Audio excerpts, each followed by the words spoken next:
Jacksonville residents filled a meeting room at City Hall on a weekday afternoon to encourage creation of a new chicken ordinance. The issue? Should Jacksonville allow homeowners to raise backyard hens? And if so, how many? Urban chickens are legal in many cities. Jacksonville residents also want affordable homegrown eggs and have been asking City Council for years to legalize their backyard hens. Today, 6 council members met with Lauren Tradd, the organizer of Hens In Jax. I started a petition. We have over 2,000 signatures. Lauren detailed the many benefits of owning hens and addressed common concerns about raising them in the city. But if you put hens in a coop and you keep your coop the way you're supposed to, then you're not going to have a smell problem. They take care of their own waste. And once again, I can tell you my dog does not. People are right, they're loud. Well, I can tell you that my German Shepherds are way louder than any other creature that's going to be anywhere near your yards. They bark, and you can't do anything about them. But I will tell you, most of the noise that you're thinking of, once again, is a rooster. The roosters are the loud creatures, and once again, the ordinance would say no roosters.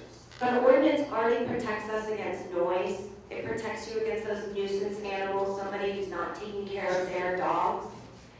And that irresponsible hen owner would fall under the same category. You can do that simply by linking our ordinance to this document that IFAS at UF, who are the experts, they already maintain it, they already have done the research, and so our hens will be taken care of simply by making sure that people follow the guidelines that are written by the experts.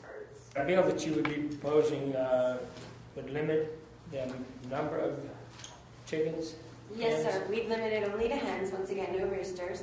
We'd limit it to something around 6 hens. The thought being that it would provide the nutritional needs of an average family in Jacksonville. And then we would require an enclosure. We would require that the enclosure be screened from street view. So once again, we're protecting our neighbors. If they don't want it, they're not going to even have to look at it. And then there'd be a no-kill clause due to the environmental reasons. We don't want people slaughtering chickens in their backyards. If a person met the regulations that you're proposing, probably nobody would ever know they were back there in your backyard. Yes, and I'd like to point out that I'm not going to ask for a show of hands, but I imagine there's groups of people in this room that are currently chicken owners that have it exactly as you're saying. I understand the intent and the desire of all the group that's here, and I know you spent your time today coming down to do this, and I promise you that we'll discuss this issue. We'll have meetings on this issue, and we'll come up with some ideas, and we'll see how it goes. No more questions or comments?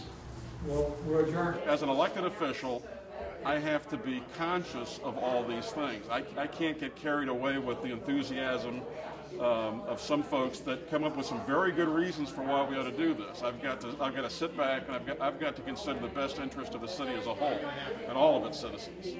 And if originally when I heard about this idea, I thought they were talking about, well, they said residential low density land use category. I was thinking of some areas that abutted bona fide agricultural districts and that maybe had houses, maybe 1 per 2 or 3 acre houses. Well, now that I find out that a lot of Avondale could be covered in this, that puts a different spin on it, and that gives me a level of concern that I didn't have originally.